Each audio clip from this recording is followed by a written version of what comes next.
High বন্ধুরা, কেমন আছো সবাই? নিশ্চয়ই ভীষণ ভালো আছো। আমি পম্পা আজ আবার একটা নতুন ভিডিওতে তোমাদের কাছে হাজির হয়ে গেলাম।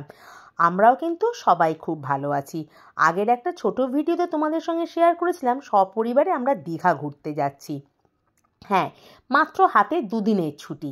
আর সেই দুদিনের ছুটিতে দীঘা যাওয়ার চাইতে কাছাকাছি আমার মনে হয় ভালো জায়গা আর কিছুই হয় না। যাই হোক, দীঘা হয়তো পার্সোনালি আমার একটু বেশিই ভালো লাগে। সব থেকে ভালো কথা হচ্ছে ছেলে মেয়েগুলো একটু গিয়ে এনজয় করতে পারে, সমুদ্র আছে যে, আমাদেরও বেশ লাগে। তাই সন্ধেবেলা প্ল্যান করে পরের দিন সকালবেলা বাড়ির সামনে থেকে বাসে উঠে চলে আসলাম এই দীঘাতে। আমি যতবার ছোট থেকে এসছি বা বিয়ের পরে কর্তার সঙ্গে এসছি, সবসময় এই ওল্ড দীঘাতেই থেকেছি। আমি একদমই নিরিবিলি পছন্দ করি না, কারণ বাড়িতে তো একা একা থাকি, সেই হিসাবে নিরিবিলি থাকাটা আমার একদমই ভালো লাগে না। তাই জন্য ওই মন্দারমণি বলো বা নিউ দীঘায় ঘুরতে যাওয়াই হয়, কিন্তু থাকা হয় না। আমার এরকম হইচইটাই বেশি ভালো লাগে। তার উপরে সবসময় আমি এরকম হোটেল নির্বাচন করি যেটা এরকম রাস্তার ধারে হবে, সি বিচের কাছে হবে। তাই জন্য এই হোটেল বলাকায় আমি আগেও থেকেছি, পাশাপাশি দু একটা হোটেলেও থেকেছি। তো এই হোটেল বলাকায় ফ্যামিলির জন্য বেশ ভালো। আর গিয়ে দেখলাম হোটেলে ভীষণ চাপ, তাই জন্য যেহেতু পূর্ব পরিচিত আছে হোটেলটা পেয়ে গেলাম। মোটামুটি খুব একটা আহামরি না হলেও হোটেলটা কিন্তু খারাপ নয়। এবার দীঘায় আমরা ঠিক করেছিলাম গিয়ে করব ভীষণ মজা, কারণ আশেপাশে কোথাও ঘুরতে যাব না, বহুবার আসা। ডিসেম্বরে এসছি আমি আর কর্তা, আবার আসলাম। ওই টুক করে একটু কোথাও যেতে ইচ্ছা করলে, বড় ট্যুর তো সবসময় হয় না, কিন্তু ওই ছোটো ট্যুর হিসাবে দীঘাটাই মনে হয় বেশ ভালো। দুদিনের ছুটিতে বেশ এনজয় করা যায়। আর এবার ঠিক করেছিলাম দীঘাতে গিয়ে সেই সব খাবারগুলো খাবো যেগুলো সচরাচর বাড়িতে আমার আর মেয়ের খাওয়া হয় না। ছেলে তো খাবে না, তার বাবাও খাবে না, তাই জন্য তারা অর্ডার করলে হচ্ছে ওই বিরিয়ানি কি চিকেন মাটন কী সব নিয়েছিল জানি না।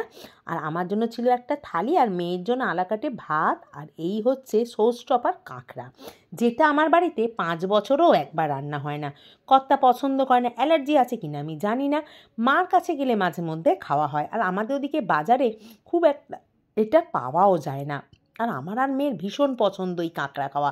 কর্তা তো এখানেও এসেও নাকচ করছিল, খেও না, অ্যালার্জি হবে, হ্যান হবে, ত্যান হবে। ধুর, কে শুনছে।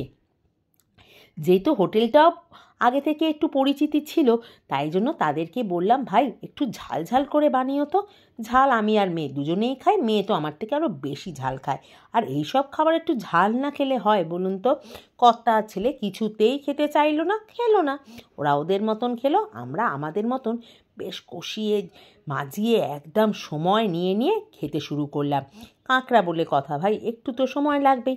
আর যেখানে বাড়ির কোনো তাড়া নেই, কাজের কোনো প্রেশার নেই, স্কুল কলেজ অফিস কিছুই নেই, আর যখন ঠিক করে এসছি কিছু দেখতে দেখতেও যাব না। হ্যাঁ, দেখার মধ্যে এইখানে যে দীঘাতে নতুন জগন্নাথ মন্দির হয়েছে সেটাই একদিন যাব ঠিক করলাম। আজকে আর প্রথম দিন যাব না, কারণ ভীষণ টায়ার্ড, বাস তো অনেকটা জার্নি হয়ে গেছে, তাই জন্য। আর মেয়ে দেখেছেন কীভাবে ছবি তুলেছে, ভাতের ওপর আবার কাঁকড়াটাকে তুলে দিয়েছে। যাই হোক, বাবা আর ছেলে তো খাওয়া দাওয়া করে চলে গেছে, আমি আর মেয়ে কিন্তু অনেকক্ষণ হাতে সময় নিয়ে টুকুস টুকুস করে বসে বসে খাচ্ছিলাম। বেশ ভালো লাগছিল জানেন তো। আর এটাই তো ঠিক করেছিলাম। যাই হোক গে, খাওয়া দাওয়া সেরে ওপরে গিয়ে দেখি বাবা ছেলেও রেস্ট করছে, আমরাও একটু রেস্ট করে নিলাম। তার কারণ হচ্ছে ঠিকই আছে, বেশ অনেকটা জার্নি হয়ে গেছে। তাই জন্য আজকে ওই যে বললাম মন্দির দর্শনে আজকে আর যাব না, কালকে যাব, যে এই ভিডিওটা আপনাদের সাথে খুব তাড়াতাড়ি শেয়ার করব। যাই হোক, রেস্ট করে নিয়ে একটুখানি সাজুগুজু করে চলে আসলাম সি বিচে, কারণ আসা থেকে এখনও পর্যন্ত একবারের জন্য সি বিচে আসা হয়নি। সন্ধেবেলা এসে দেখলাম বেজায় ভিড়, কারণ দীঘাতে তো সবসময়তেই ভিড় থাকে। আমরা যখন ডিসেম্বরে এসলাম তখন এতটাও ছিল না, কিন্তু এখন দেখছি বেশ ভিড়, কারণ গরমটা যে খুব পড়েছে। আর কাছাকাছি আমাদের মতন অনেকেই আছে যে টুক করে দীঘাটা ঘুরে আসাই বেশি পছন্দে। ওই যে বসে বসে বাবা আর ছেলে, তেমন কোনো কথা নেই, আমি আর মেয়ে সবার কথা শুনছিলাম, পিএনপিসি করছিলাম, বেশ মজা হচ্ছিল। আর ওই পাপড়ি চাট, আইসক্রিম, চা এইসবই খাচ্ছিলাম। খেতে খেতে বেশ অনেকটা সময় চলে গেল।